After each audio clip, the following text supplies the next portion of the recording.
Well, I entitled this paper, Finding Her Voice, Motivations for Change in Khyber Pakhtunkhwa, Pakistan, and this is just to set the context. It's an observable change among Pakistan's traditionally conservative societies that an increasing number of women are speaking out from positions of influence within the public sphere, with a voice that is both oral and symbolic. This paper seeks to examine the nature of this change with reference to Khyber Pakhtunkhwa, asking what is changing, at what levels in society are changes happening that motivate and enable women to speak out, and what are some of the things they are saying. What is the pace and scope of this change, and what are some of the observable consequences of change? It also asks, is there a common motivating factor active behind the voices, recognizing that women come from different religions and ethnic groups, and that their vision and goals regarding what is best for women and the country vary greatly.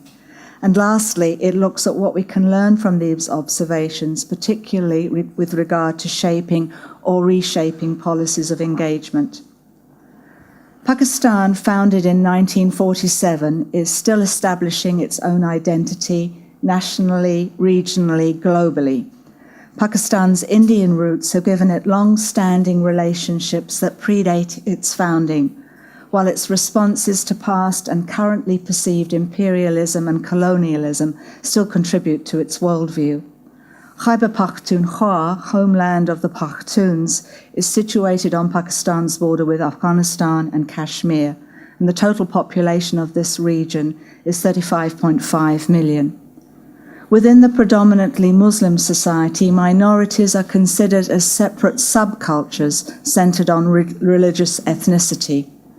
Therefore, this study suggests that despite some historical and cultural overlaps, the differences between the Muslim and ethnic Christian communities in Pakistan are such that the religious, cultural, ethnic, and linguistic communities they belong to should be treated as separate societies.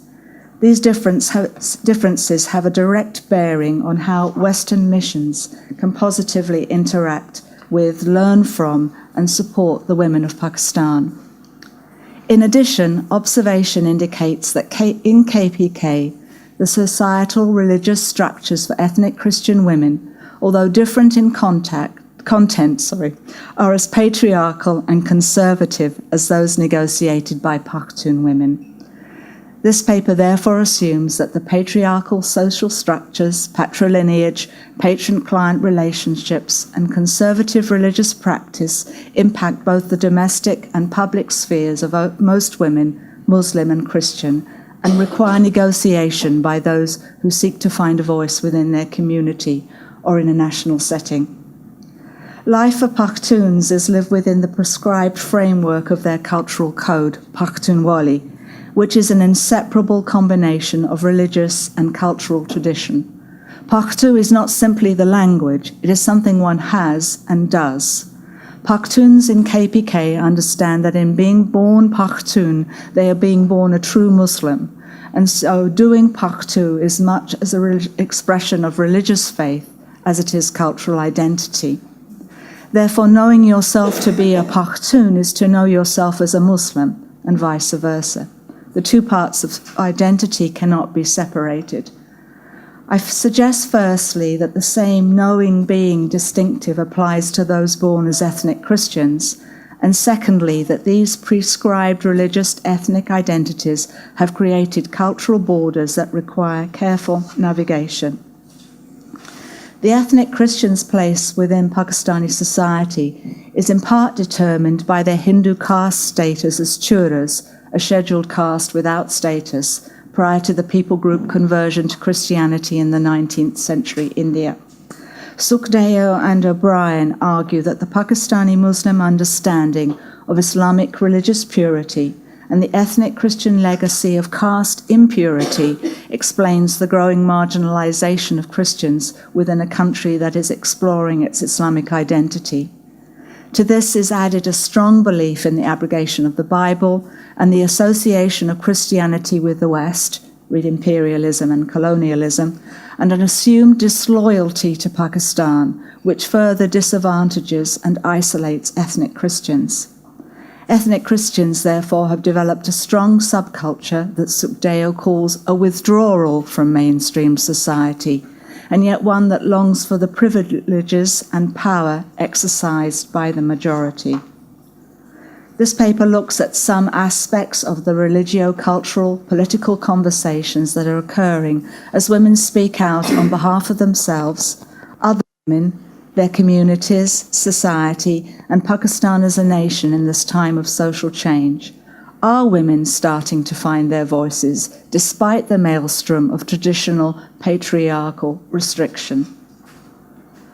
Advances in social media, increased female visibility, suffrage, including the loss or gain of legal status, secularization and desecularization, including the process of Islamization, the interaction of religion with education, globalization and the response of nationalism, plus civil conflict, both political and military, have been major contributing factors to recent unavoidable social changes. They are all issues that impact women in Pakistan and about which female opinions are being expressed. I recognize the limitations and bias of my non-indigenous place in Pakistani society. However, I have lived and worked in Pakistan, primarily KPK, since 1984. For 26 years, I've been involved in cultural bridge building, seeking to make available to a Western audience the treasures of Pakhtu, as expressed through language learning, poetry, and proverbs. For 20 of these years, I was the director of an organization often entirely staffed by men, which has provided me with personal experience regarding the negotiation of patriarchal social traditions in order to find my voice. I retain a great respect for the many Pakistani women who graciously do this on a daily basis. Societal movements that include women are not new to Pakhtun society, as illustrated by the Pakhtun Khuda Khidmat Gah peaceful anti-British movement from 1930 to 1947. Women were willing to be actively involved in the movement as long as they could maintain some symbolic and spatial separation from the male mass. It is my observation that modesty of dress is an expression of cultural and religious piety practiced by both Muslim and ethnic Christian women that provides them with a virtuous public space, enabling women to participate in the public sphere, including political rallies and polling booths. Female access to public activity has been part of the Pakhtun Tahfuz protest movement, a recent civil rights movement in KPK that involved women at organizational and street levels. A media blackout has made it a challenge to track the development of the PTM since it emerged on the streets of Pakistan in January 2018. The symbolic voice in these rallies is women's visible participation, something that is paralleled in rallies being held by religio-political groups, such as the Jamiat Islami. Issues of identity, evangelism, and outreach to the poor, disadvantaged, and discriminated against are being discussed in Pakistani Christian circles. According to Maskaran House, a Goan Pakistani Catholic father, the wider Asian Church is seeking to establish its own identity as a minority religion, recognizing that Christianity as a religio-societal structure has moved beyond dependency on colonial missionary support. He describes how Asian Christians need to rework dogma and doctrine that were shaped by a philosophical tradition that has never been theirs. At the same time, the often poor and underprivileged Christian community requires the Church to be an active presence in daily life. Therefore, it may be possible to conclude that the Church in Pakistan must interact with the forces of change or become increasingly irrelevant to the minority community it seeks to serve and the nation it is a part of. The women involved in activist movements and female-focused NGOs tend to come from Pakistani's middle and upper classes. These are Pakistani organizations, often formed in opposition to the Islamization process, but internationally linked by partnerships, approach, and worldview. Vice argues that the promotion of women's rights by the government of Pakistan has happened primarily because of the work of female NGOs. She cites the example of the 1979 Hudud Ordinance, replaced in 2006 by the Protection of Women Act, through which the act of being raped ceased to be a crime. Television and radio include investigative reports on social issues, women's rights, and violent crimes against women. However, in 2004, Mohsin Jafri, a liberal Pakistani writer, suggested that mainstream media, including TV dramas and film, was working against the empowerment of women by reinforcing traditional values, in part because of the patriarchal nature of Pakistani society, men being both the powerful majority in media production and the major consumers of media. The Saving Face documentary, which won an Oscar in 2012 for its portrayal of women survivors of acid attacks, is one voice using media to challenge traditionally acceptable practice, so to bring change. The film clearly indicates the conflict between what makes a good or a bad woman in societal shame, honor, understanding. At the same time, access to social media, including smartphones, is expanding. Therefore, an assumption could be made that social media, together with greater awareness of changes in acceptable social behavior and women's rights, will provide less educated women, including the victims of violent crime, an opportunity to speak out. However, I have discovered only limited information regarding the way in which social media gives a voice to women who've little access to the public sphere or whose situation has been largely disregarded within the local context. A 2017 news report gives 3 examples of how social media helped victims of violence, but at least 2 of the victims were well educated. The second victim, a law student repeatedly stabbed by a male classmate, allowed her lawyer to use social media to bring the attack to public notice. The resultant outcry led, she believes, to the ultimate jailing of her attacker. A 2011 thesis on social movements in Pakistan mentions only one Christian organization working for human rights, the National Commission for Justice and Peace, the NCJP. The NCJP produced Life on the Margins, a study on minority women in Pakistan, prepared with the help of female surveyors in collaboration with UN Women Pakistan. A summary of this NCJP report was included in the Aurat Foundation, by the Aurat Foundation in its 2012 report. This edition illustrates the expansion of Muslim women's groups to take up the rights of women from ethnic and religious minorities, noting their vulnerability to extant laws and to the religio-political groups that correlate Pakistani citizenship with Muslim identity. The Life on the Margins report recorded that while 65% of the minority women surveyed said they had voted in an election, only 5% of these women were members of a political party, and only 1% were office bearers within the party. This suggests that while Christians are discussing key issues, their minority status in Pakistan's current socio-religious climate means that they are unable to effect change. Phyllis Mack notes that agency, the exercise of free will, can be a source of empowerment or of resistance to the same external issues.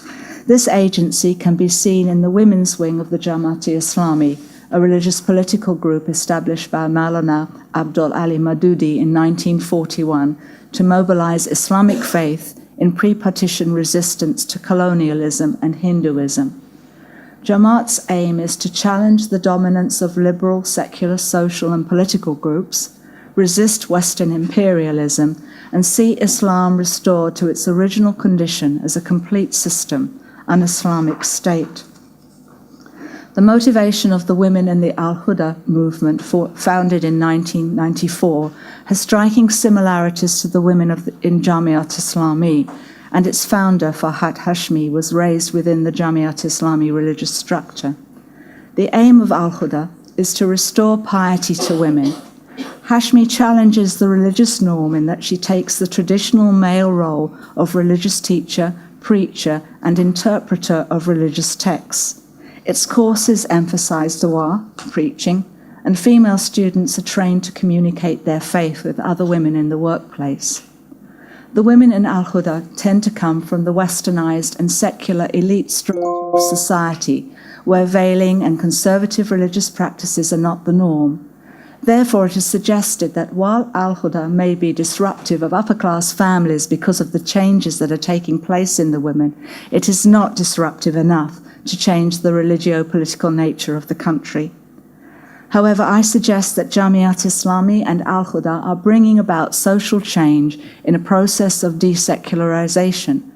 As these women redefine their identities as Muslims and work towards the personal and societal establishment of true Islam, they are also redefining the societies in which they live. In addition, it can be argued that through its teaching on separation from anything foreign, the Al-Huda movement will strengthen the opinion that to be Pakistani is to be Muslim, with the inevitable consequences for those from other cultures and religions who live in the country. Christians are seeking to make sense of the times. They see themselves as patriotic citizens of Pakistan, while sections of society consider them to be disloyal, pro-Western, non-Pakistanis. Bonnie Mendes touches on the theology of suffering as a way in which to turn discrimination and marginalization into an honor and a sense of call, of being chosen. As described by Mendes, this theology is enabling for daily life. But is it a platform able to facilitate a movement for social change? Can a Christ-like attitude under duress be the basis for ministry across religious barriers, as well as a ministry to members of the ethnic Christian community who are tempted to retaliate through sometimes violent street protests? The struggle is one for inclusion within the nation of Pakistan. That is a struggle to retain Pakistani identity as Christians within the process of Islamization, recognizing that Islamization, because it reaches into education, government, and the military, may well be the new norm in Pakistan. The Life on the Margins report records the difficulties faced by the minorities in this season of change.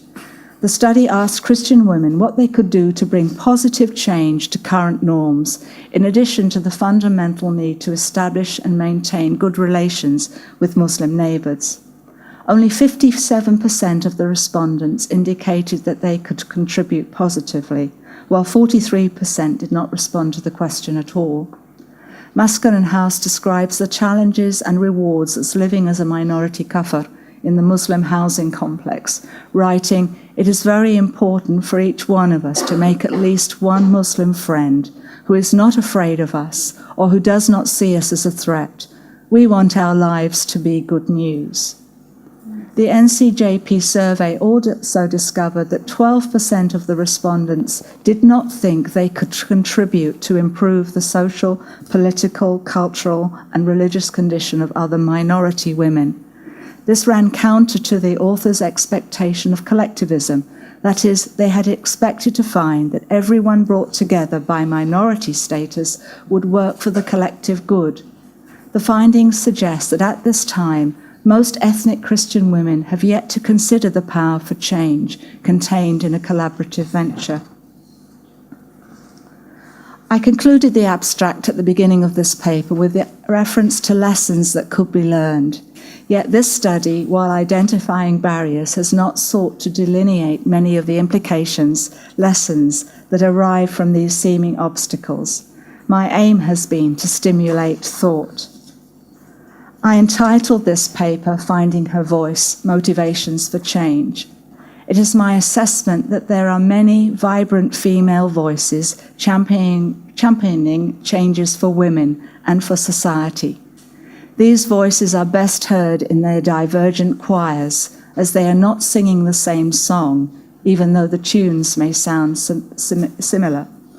I suggest that a considered and sensitive response to the issues raised by this study may enable those seeking to engage with the women of KPK shape their policies of engagement so as to bring harmony rather than add to the discord.